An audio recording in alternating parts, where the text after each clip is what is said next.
Hi students from St. Hubert School, Mrs. Price here again from the library.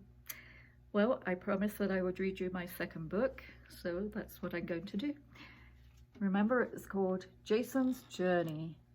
I wrote the story, but it was illustrated by a young man called Domenico Mucciucito, and his picture is here. His mother used to work at St. Hubert School. She was one of the ed assistants. So he's very talented. So this is a story about a boy called Jason who's got too many toys. He goes on a big adventure around the world and learns some lessons. So I will read it to you.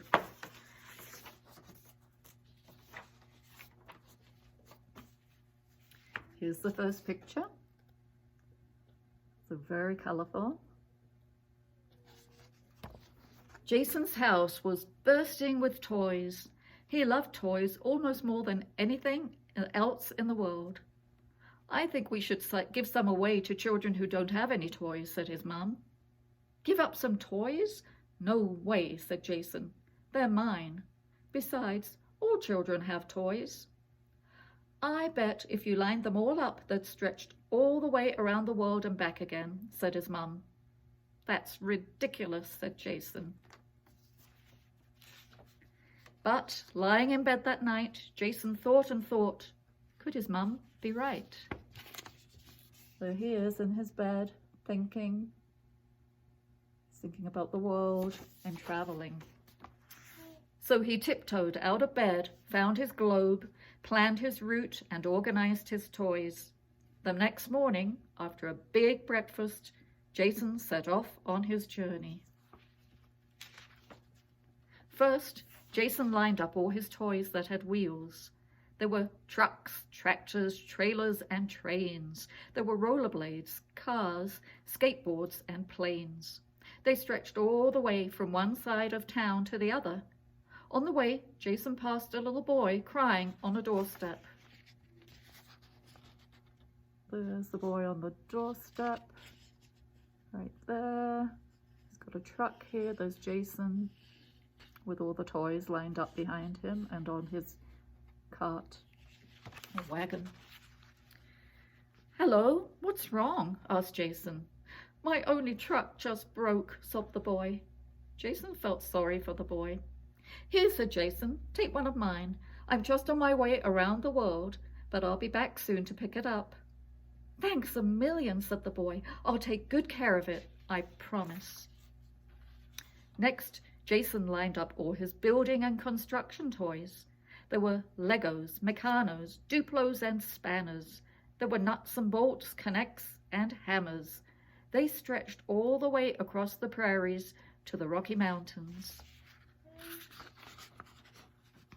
There you can see the mountains, the Rocky Mountains, the moose, the rabbit, and all Jason's toys lined up, construction toys.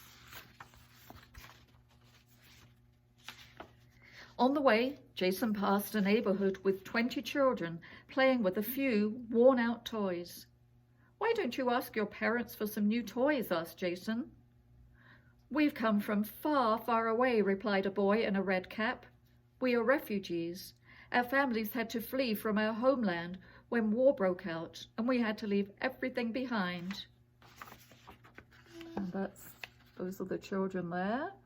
And it says, welcome to Calgary. Jason felt sorry for the children. Here are some of my bricks. I'm just on my way around the world, but I'll be back soon to pick them up. Thanks a billion, shouted the boy. We'll take good care of them. We promise. Next, Jason lined up his soft toys and action figures. There were teddy bears, bunnies, crocodiles, and puppets. There were cats, giraffes, elephants, and muppets. They stretched high up and over the Rocky Mountains, right to the edge of the Pacific Ocean. And there's Jason going over the Rocky Mountains with all his toys. On the way, Jason passed by a children's hospital where 50 children watched him from their windows. Why are you all so sad? Asked Jason. We're sick, and we don't like being here away from our families, said a girl on crutches. And that's the hospital. Children's hospital. And that's the girl on crutches. There's Jason. There's the boy in a wheelchair. And you can just see the other children looking out of their windows. Jason felt really sorry for the children. Here, take some of my teddy bears, said Jason. I'm just on my way around the world, but I'll be back soon to pick them up. Thanks a trillion, replied the girl. We'll take good care of them. We promise. Next, Jason lined up all his beach, bath, and boating toys. There were frogs, flippers, snorkels, and snails. There were buckets, boats, wakeboards, and whales. They stretched right across the Pacific Ocean, all the way to the far, far side of the earth. And there is Jason in his boat with all his beach and bath and water toys, a big whale, lots of fish.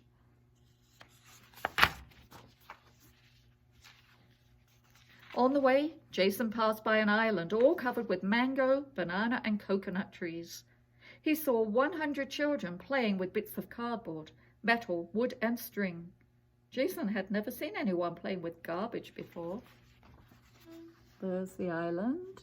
It's actually a volcanic island, and you can just see the children playing on the beach.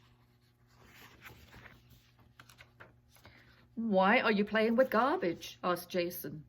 It's not garbage, said a girl with braided hair. These are our toys. We made them ourselves. There's Jason. There's the girl with braided hair. And these are some of the toys that they've made. Neat. I never made any of my toys, said Jason. Here, take some of my toys. I'm just on my way around the world, but I'll be back soon to pick them up. Finally, Jason crossed the Atlantic Ocean and lined up the last of his toys.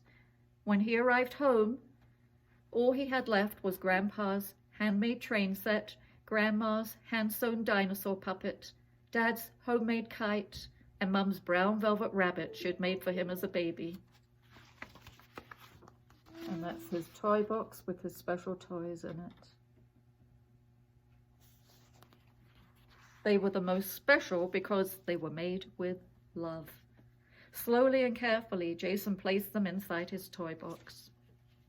Lying in bed that night, Jason thought about his journey and the children he had met. Next morning, after a big breakfast, Jason set back off again as he had promised. Remember, he said he'd go back and pick the toys up again. There he is, thinking of the children that he met. First, he found the boy, still playing happily with the truck. Keep as many cars and trucks as you like, said Jason. I don't need so many. There. Next, Jason arrived at the neighborhood where the refugee children had built a huge castle. Keep the bricks, said Jason. I don't need so many.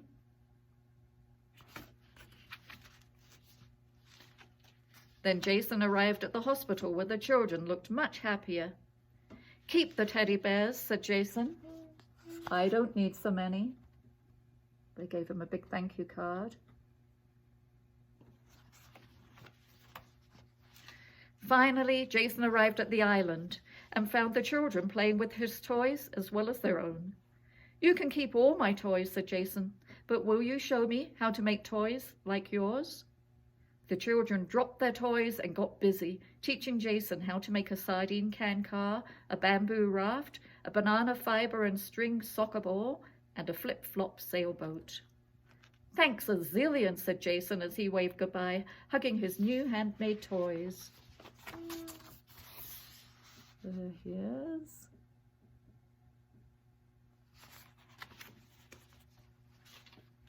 When Jason arrived home, he gave his mom a big hug, then ran to his tidy, uncluttered bedroom. As he added the handmade toys to his toy box, Jason knew exactly what to do. The next morning, after breakfast, Jason's house was bursting with all the neighborhood children. As Jason proudly showed them how to recycle materials into fun, homemade toys, he also made many new, wonderful friends. And that is the end of Jason's journey. I hope you enjoyed it. Next time I'll find another story to read.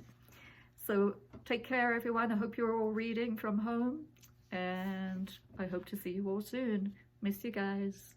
Bye.